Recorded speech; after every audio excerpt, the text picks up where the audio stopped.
포인트는 뭐냐면 내 시행이 독립이란 소리니까 영향을 미치지 않잖아. 첫 번째 시행에서 내가 5의 눈이 3인이죠? 3의 눈이 나왔다고 해서 뒤에 게 안 나오느냐? 그렇지가 않잖아요. 그러니까 서로 독립이기 때문에 매 시행이 독립이니까 동시에 일어나는 눈을 곱할 생각인 거예요. 여기까지 됐죠? 그러면 3의 눈이 나올 확률이 6분의 1이잖아. 그러면 6분의 1 곱하기 6분의 1 곱하기 6분의 5 곱하기 6분의 5 곱하기 6분의 5 이렇게 되는 상황이었잖아요. 그러니까 첫 줄에서 상황이 6분의 1을 2번 곱했을 거고 그 다음에 6분의 5를 몇 번 곱했죠? 3번 이렇게 곱했겠죠? 그럼 얘가 독립인지 아닌지 판단하는 근거는 시행 횟수가 좀 여러 번인 편이에요. 반복적이고 여러 번입니다. 반복적이고 여러 번, 반복적이고 여러 번인 거잖아요. 그래, 그럼 얘가 확률이 다 이렇게 동일하게 적용이 돼요. 이렇게. 그럼 원하는 건 뭐냐면 과연 네가 몇 번이 나올까 이게 궁금한 거잖아. 그럼 얘가 5개 중에 2개를 택한 다음에 동그라미 2개 때려 넣으면 되는 거잖아요. 그러니까 옷이 2개가 있는 거예요. 이렇게. 그러면 이렇게 확률이 정의된 것이 옷이 2개가 있다 보니까 이렇게 쓰겠죠. 알겠다. 얘가 원하는 것은 옷이 2에다가 그 다음에 6분의 1의 제곱이 나오고 6분의 5의 세제곱이 나오고 이런 상황이겠구나. 당연히 시행 횟수가 5번이었기 때문에 너랑 너랑 합하면은 5개가 나와야 돼. 5가 나와야 돼. 당연한 거예요? 됐죠? 그래요. 이게 독립시행 확률이 돼요. 나중에 이항공법에서 또 나오죠, 얘가. 이항공법에 또 나옵니다. 독립시행 확률이 되는데 결국 그래요. 시행 횟수 컨비네이션 나온 횟수 한 번 했던 것 같아요. 그 다음에 나올 확률에 나온 횟수 승, 안 나올 확률에 안 나온 횟수 승 이렇게 정의를 할 수 있어. 라고 얘기했던 것 같아. 그 중에 평가원이랑 수능에서 좋아하는 유형이 있어요. 확률이 2분의 1짜리. 아주 좋아합니다. 왜 2분의 1짜리 좋아하냐면 지금 보시면 리모컨 있잖아. 온도를 올려. 온도를 내려. 확률 2분의 1이죠? 채널을 올려. 채널을 내려. 확률 2분의 1이죠? 전구가 있어요. 불을 켰다 껐다 켰다 껐다 2분의 1이죠? 동전을 던져요. 앞면 나오는 게 2분의 1이죠? 그러다 보니까 2분의 1짜리를 좋아해요. 너희들 배려해서 그래요. 계산이 편하기 때문에 그래. 왜 편하냐면 동전을 20개를 던졌다는 거예요. 근데 앞면이 몇 번 할까요? 5번 나올 확률을 구해라. 이렇게 했대요. 시행 횟수가 반복적이고 여러 번인데다가 첫 번째 시행에서 앞면이 나왔다고 해서 두 번째 시행에 앞면이 안 나와? 그건 아니잖아요. 매 시행이 독립이에요. 독립시행 확률이라는 걸 알고 시행 횟수가 20번이야. 시행 횟수 컨비네이션 나온 횟수 5번인 거잖아. 그럼 나올 확률이 2분의 1인데 그거에 5승이 될 거고 또 2분의 1인데 안 나올 횟수가 너에서 너를 이렇게 빼면 15승 이렇게 됐을 거 아니에요. 그런데 2개를 합하면 20인 게 분명하잖아. 그러니까 2분의 1일 때는 굳이 이렇게 쓸 필요가 없는 거야.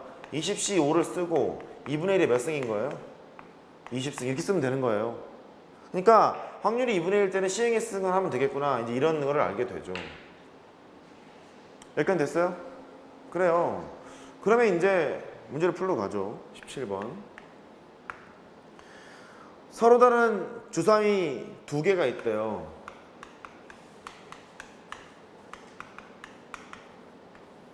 동시에 던졌대요. 나온 눈의 수가 같으면 이렇게 그냥 할게요. 나온 눈의 수가 같으면 한 개의 동전을 4번 던지고 나온 눈의 수가 다르면 이렇게 할게요. 나온 눈의 수가 달라요. 그럼 무슨 짓을 하냐면 한 개의 동전을 2번 던진대요. 기출유형이랑 똑같아. 근데 이 시행에서 동전의 앞면이 나온 횟수와 뒷면이 나온 횟수가 같을 때 그랬잖아요. 그러니까 얘가 4번 던져서 앞면 나온 횟수랑 뒷면 나온 횟수가 같으래. 앞면 몇 번 나왔겠어요? 2번. 앞면 2번, 뒷면 2번. 이 소리고요. 너도 앞면 한 번, 뒷면 한 번. 이 소리잖아요. 그러니까 앞면이 나온 횟수랑 뒷면이 나온 횟수가 같을 때 이렇게 얘기를 했대요. 그러면 이럴 때도 있고 이럴 때도 있다는 얘기잖아요. 그런데 하필 뭐라 그랬냐면 동전을 4번 던졌을 확률을 구하라는 거예요. 그러면 목표가 뭐냐면 이럴 확률을 네모라고 해. 이럴 확률을 세모라고 해. 이랬잖아. 그런데 하필 동전을 4번을 던졌다는 거야. 하필. 표본 공간이 여기에요. 네모랑 세모를 합한 거야. 이렇게 표본 공간이 네모랑 세모랑 합한 상태인데 동전을 하필 4번 던졌다고 했으니까 네모를 구해볼래? 요거 해보라는 거예요. 되죠? 그래요. 하러 갑시다. 두 개의 주사위를 동시에 던져서 나온 눈의 수가 같으면 그랬어요. 나온 눈의 수가 같을 확률은 36분의 6인 거잖아요. 그러니까 6분의 1이 돼. 되죠? 그러니까 네모 이제 구하러 가는 거야. 동전을 4번을 던졌어요. 4번을 던졌는데 앞면 2번, 뒷면 2번 이렇게 나온대요. 근데 2분의 1일 때는 신경 쓸 필요가 없는 게 그냥 시행해서 승이거든요. 그러니까 이렇게 쓰면 돼요. 4번 던져서 앞면 2번 나오는 거니까 앞면 기준으로 써요. 2분의 1에 4제곱 이렇게 쓰면 되는 거죠. 됐죠? 그 다음에 밑에 거는요. 얘는 이제 쉬운 게 같지 않은 거잖아요. 얘는 확률이 얼마야? 6분의 5야. 근데 동전을 2번을 던졌대요. 근데 앞면 한 번, 뒷면 한 번인 거잖아요. 그럼 얘는 2C1이라고 쓰고 2분의 1이 몇 승인 거예요? 제곱 이렇게 된다고. 되죠? 그러니까 이렇게 하면 되겠네. 네모라는 것은 6분의 1에다가 4C2 그 다음에 2분의 1의 4제곱 이거를 계산을 해보라는 소리고 너는 6분의 5에다가 2C1이죠? 2C1에다가 2분의 1의 제곱 이걸 해보라는 얘기예요. 위에 거를 계산을 해보면 이게 16분의 1이고요. 아래 것을 계산해보면 12분의 5였을 거예요. 이렇게. 그러니까 두 개 더한 것분에 위에 거 하기로 했잖아요. 그거 하시면 돼요. 얘가 16분의 1에다가 12분의 5를 하신 다음에 하필 위에 거라고 했으니까 16분의 1 요거 계산하시면 답이 나와요. 된 거예요? 그래요. 얘가 23분의 3 그렇게 정리하시면 되겠어요. 그러니까 조건부 확률이랑 독립시행 확률이 섞인 상황인데 여태까지 많이 나왔던 기출 유형이기도 해요. 분류수학에 똑같은 문제 박혀 있고요. 비슷한 문제 박혀 있고 유명한 기출 유형이니까 뭐 하시면 됩니다.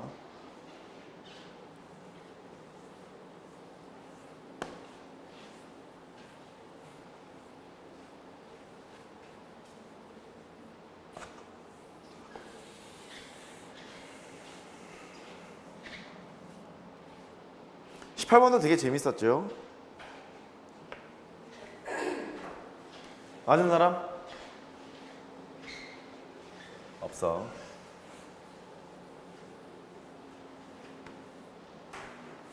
(18번) 문제는 일단 기본적인 사항을 아셔야 되겠다. 일단 보자. 위치가 있어요. 위치. 알고 있는 사실이 이거를 안다. 속도를 구하고 싶대요. 위치를 뭐 하면 속도가 나와요? 미분하면 속도가 나와요. 그죠? 왜 그러냐고 물으면?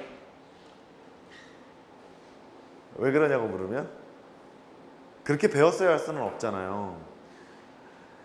속도의 정의가 위치의 시간에 대한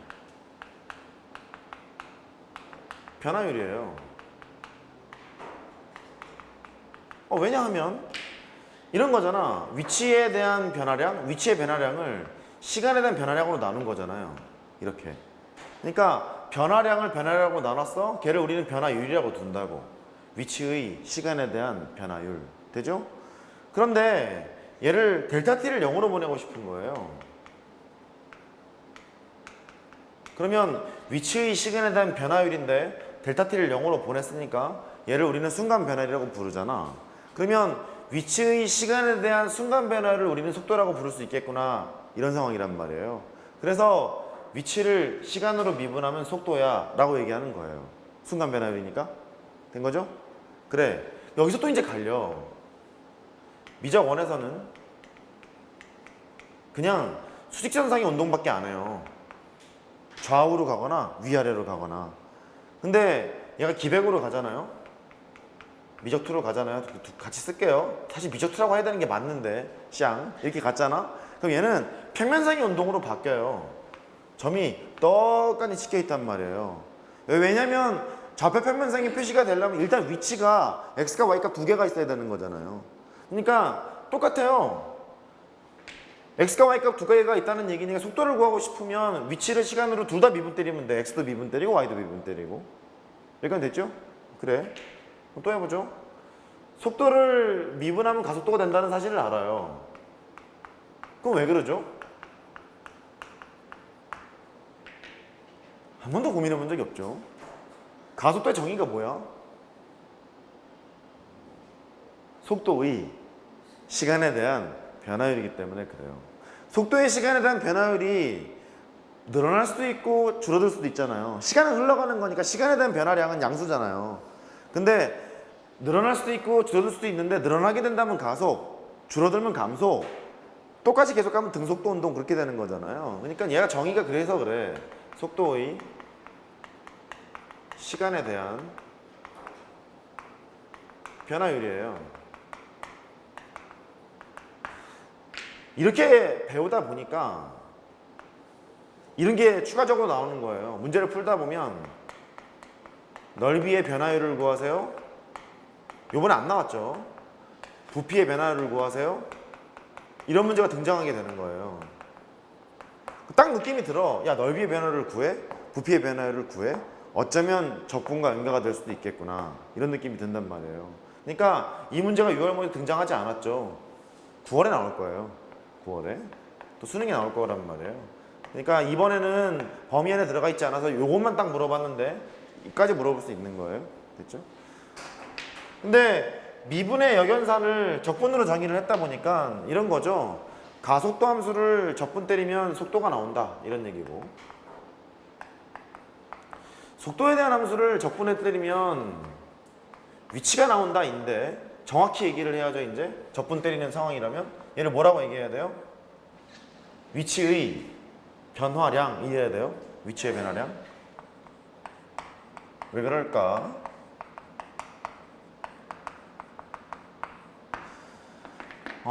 정적분이라는 것은